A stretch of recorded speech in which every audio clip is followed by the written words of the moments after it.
Hello! Long time! Ayun, tagal natin hindi nag-video. Pero hindi ibig sabihin na wala tayong kuha sa trip. In fact, sobrang dami natin nakuha. Ipapakita lang natin ngayon yung mga ano na lang, no? Highlight, hindi naman highlights, pero yung mga matataas lang yung resale value. Okay, simulan na natin. Tagal natin nawala. Subukan natin mag-gaguli. Meron tayong mga sapatos, marami tayong pants, marami tayong shorts, marami tayong shirts and polo shirts and long sleeves. Pero ito mostly sweaters, okay? Una-una, nakakuha tayo ng isang vintage na field jacket, size small. Pero yung sinukat ko, kasya sa akin, ang ganda nito. Napaka-technical. Super. Sukat natin ulit. Size small. So, 5'4 to 5'7 I think. Tapos, sa tingin ko mas bagay sa mas payat. Pero, i-PPSG ko muna.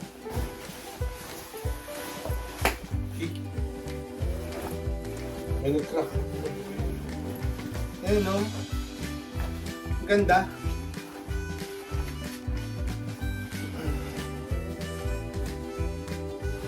Yan, heavy yung construction niya.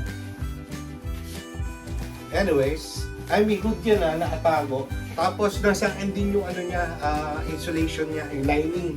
Meron siyang pang cold. Pero pwede tanggalin yun sa loob para pwede siyang as rain jacket, field jacket. Okay. So simulan natin yung nakuha natin. Meron tayong size large na Carhartt jacket. Kasi lang meron siyang embroidery dito, embroidery. The shorts at Anchor Bay. So dito to sa Michigan. So pinag-isipan kong tas-tasin kasi lang baka masira. Baka pwede siyang i-dye na lang kulayan ng same color para hindi siya ganun pansinin. Yan. So, sinubukan ko itong ibenta dito kaso lang mura lang ginawa sa akin, kinukuha. So, uwi ko na lang ng Pilipinas. Condition na ito sana nasa 9.5, 9.6, 9.7. Para siyang brand new except for this one na may embroidery. So, tas modern lang siya. Insulated. Ayan. Parang rain defender din to. Okay. Barik mo na to. Baka mainitan lang ako. Pero ang ganda na itong rain jacket na to. Rain jacket. Field jacket to. Military field jacket. Ang bigat niya. Okay. Pasensya na. Agising lang din natin. Tapos, eto na kahit sa isang t-shirt, hindi ko na sana ito papakita, pero nandito. Since nandito na, pakita ko na rin. Isang vintage na Adidas na Real Madrid. Yan.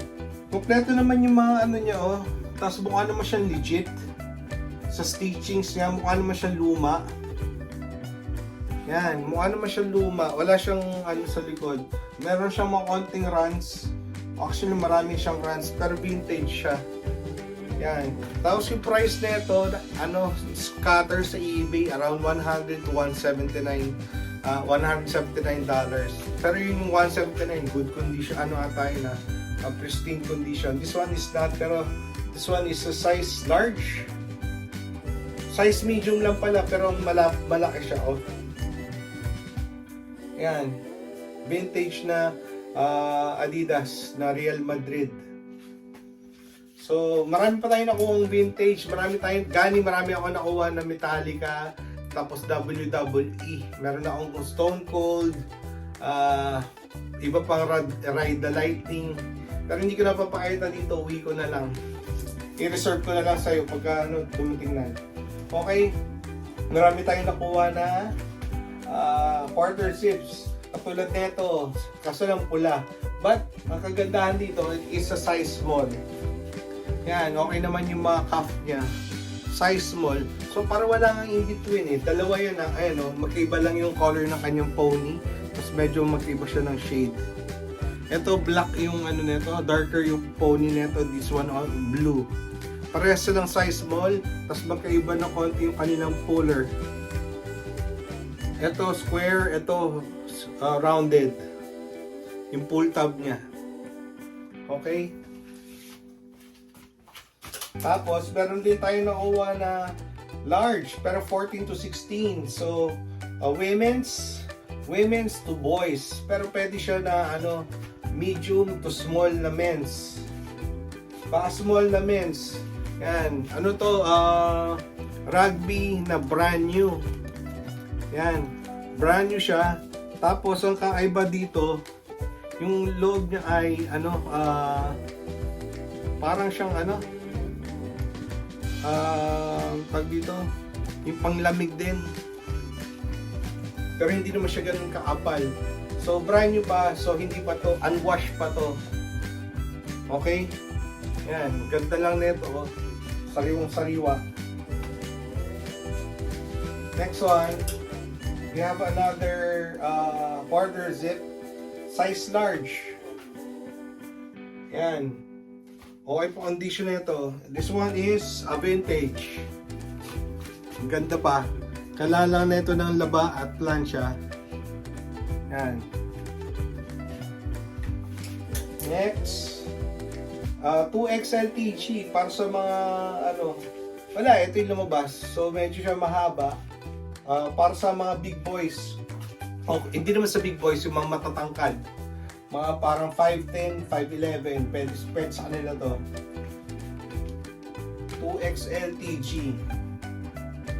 Okay pa naman, kuha tayo para sa kanila. Sabihin na lang puro sa maliit. Ito, nakakuha tayo ng isa pa. Size medium na tawag dito, knitted.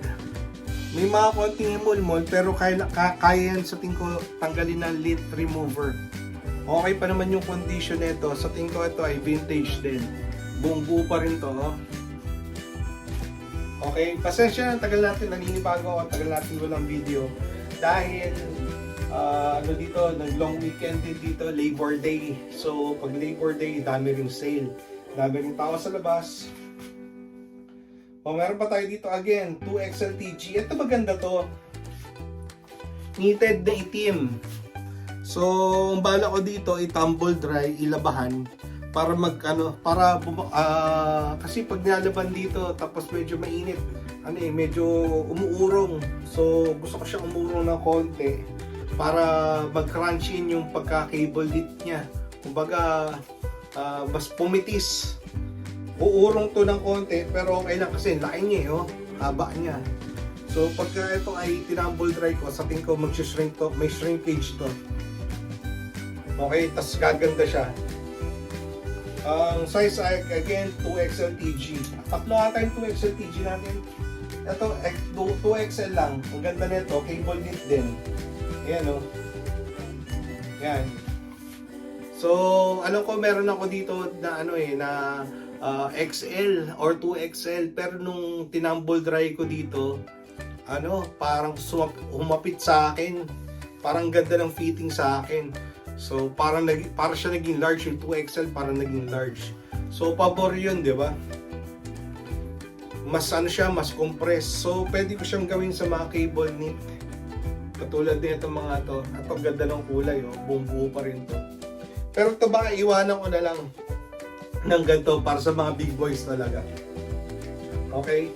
Yun lang, sa mga future na bibili sa akin or gusto kahit hindi bumalik, kung sino yung may mga ganito, be mindful pagkalaban nyo. Yung iba, pagka hindi marunong maglaba, nauunat yung mga damit, pagka nilagay nyo sa wash. Yung iba naman, nauurungan, lalo na yung mga wool. Umuurong. Tapos again, next one, meron tayo dito. Pagputuloy na natin, tama nila ba? Size medium naman to. Okay din yung condition nito. Kailangan lang nito ng laba and plancha. Buong buo pa rin to. Ganda na ito. Size medium. Vintage. Condition na ito siguro mga 9.6, 9.7. Tapos, nakawa na naman tayo din sa mga Carhartt. Women's again ito, size small. Women's size small or boys. Bali, pangatlo ko na to, pangapat. Yan. Yung mga nag-avail ng Carhartt, baka within next week, parating na yung mga Carhartt.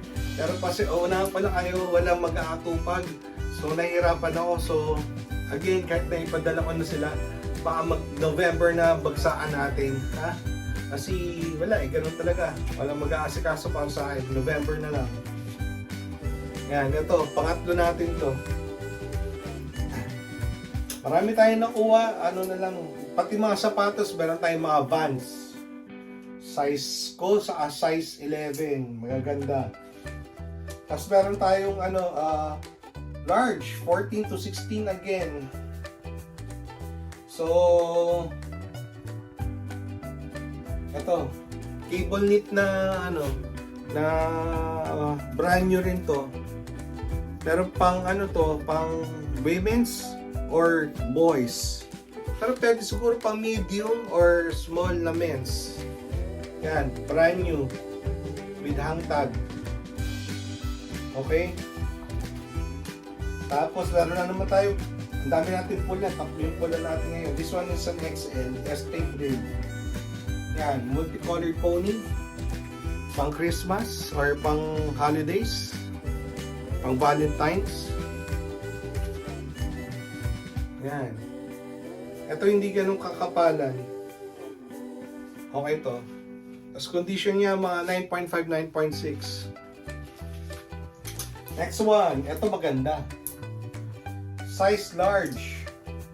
Another cable knit. Sweater. 100% cotton. Ganda rin ito. Oh. Beige. Ganda. Condition 9.6, 9.7. Ganda na ito. Tapos, meron tayong made in Malaysia size XL na na Harrington. We have one. May konting dito parang pencil na sulatan pero barely noticeable, plus most likely washable. Okay? So yun yung niya. Malamang malalaban, kayang laban yan. Yan, may laman naman pa tayong mga bulsa na ito. Tapon lang natin. Yan, size XL. Yan. Pwede ka nang umattend ng Senate o congressional hearing, suit mo to over your barong.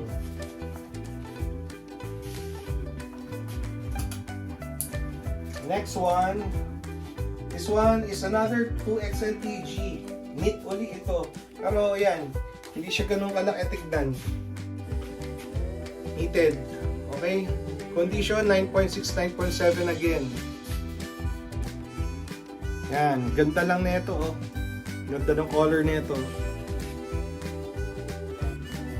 Yan, buong-buo pa siya. Ito na yung papakita ko sa inyo. Tapos ito, another shade of red.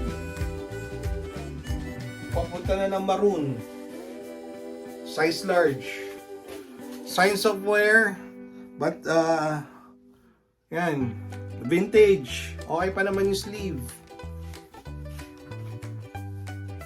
Signs of wear, 9.5, 9.6.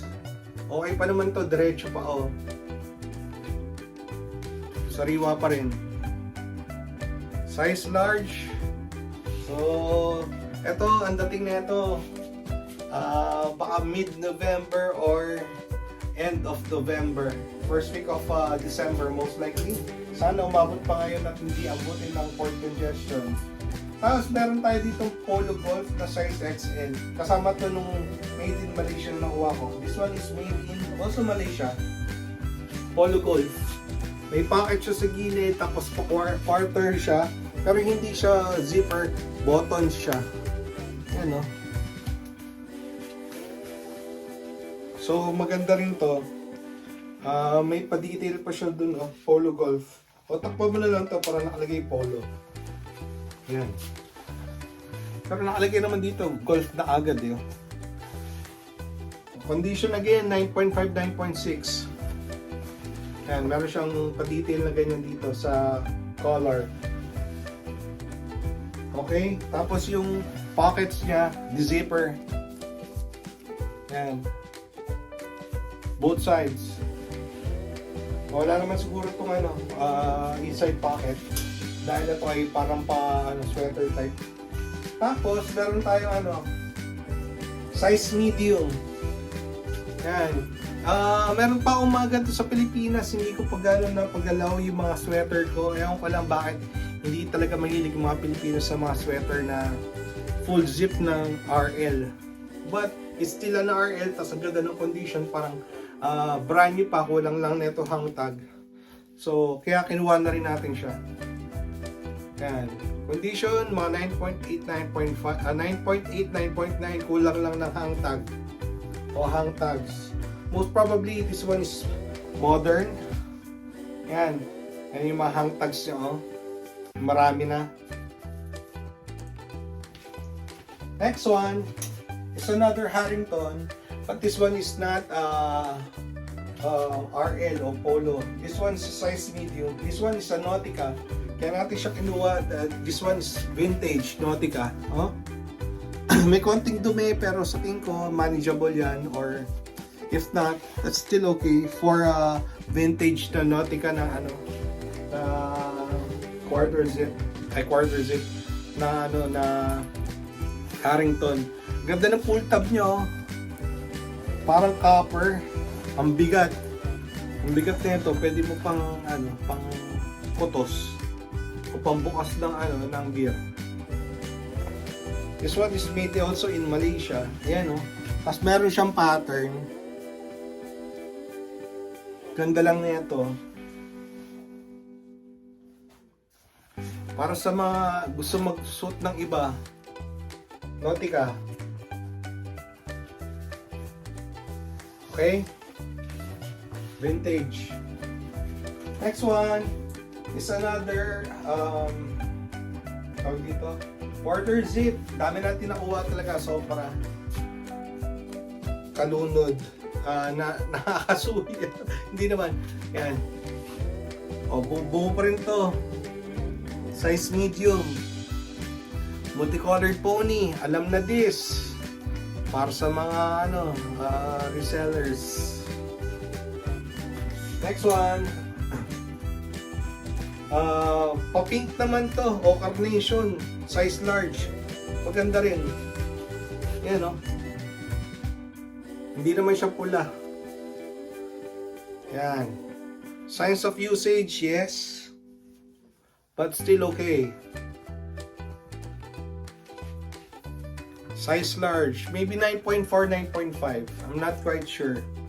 Pero sa akin, okay pa naman siya. Marami tayong nakuha na penguin. Marami tayong Lacoste, button down. Sir Mark, abangan na lang natin sa Pinas. Tapos meron tayong nakuha na isa na size. This one, I don't know. Maybe medium.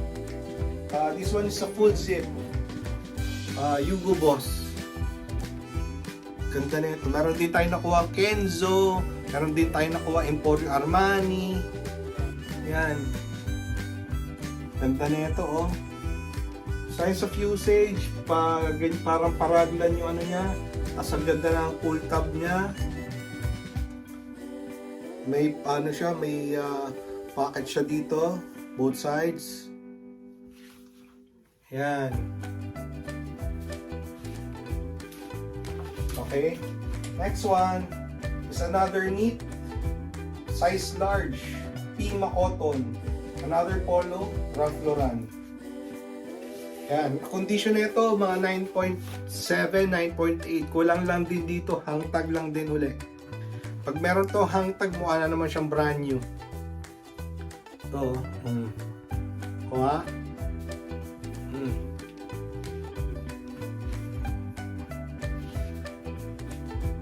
Ganda nito, size large. Next one is a size XL. Harrington. Yan, RL. Condition is 9.6, 9.7. Basic lang. Basic lang. Made in Cambodia ba to? Oh, made in Cambodia daw. Buo pa rin naman pati yung mga loob nito. Walang missing buttons or snags, wala. Buto. Walang basag, walang butas. Malinis. So, nakakarami tayo ng Harringtons kahit pa paano. Next one, different brand. Meron siyang side pockets. This one is a vintage wash. Size 4. Lacoste na quarter zip. Ganda ng color nito. Monochrome.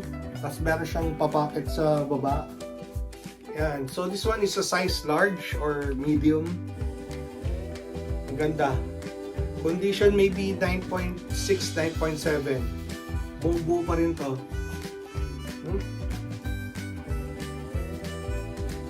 So, yan. Ganda nito. And then, meron tayong women's. Women's. Ralph Lauren lang ang nakalagay dito. So, women's to. Size large. Pero matas ang kuha ko dito pero hindi ko pinalagpas. This one is modern. Ay, vintage din pala. Vintage din. Tapos, quilted siya. Ganda nito, oh. Cream. Na vest. Monochrome din. Ayan yung kanya oh. Ganda nito. Size large. Pang babae talaga eh. So, medyo malaking babae. Size large. Kung naging medium to na women's, mas maganda. Pero it is what it is. Hindi naman ako pwede mamili ng size. Pero may medium. Diba? Yan yung nakita natin eh. So, ito yung ating And then last one, for natin ngayon, size medium, made in the Philippines, vintage, another Harrington. Ganda ng kulay na ito. Kaya na humusga. Amoy baul. Yan, may konting yellowing pero sa tingin ko mas okay siya ganyan kaysa yung sa inyo yan kung anong prefer nyo, paano nyo susuotin. Pero okay pa, medyo tostado pero hindi naman siya buong buka. So pwede nyo papalitan or leave it alone. Pero sa akin okay naman siya. Yan. Vintage. So yan lang. Haba na yung video natin. Subukan natin bumalik sa pag-video sa thrift. Pero overall, ang pinakagusto ko itong field jacket na nakuha ko. Vintage. This one is 90s. I think 90s to. Okay. Muli, salamat sa pagsama. Hanggang dito na lang. Hanggang sa muli. Paalam.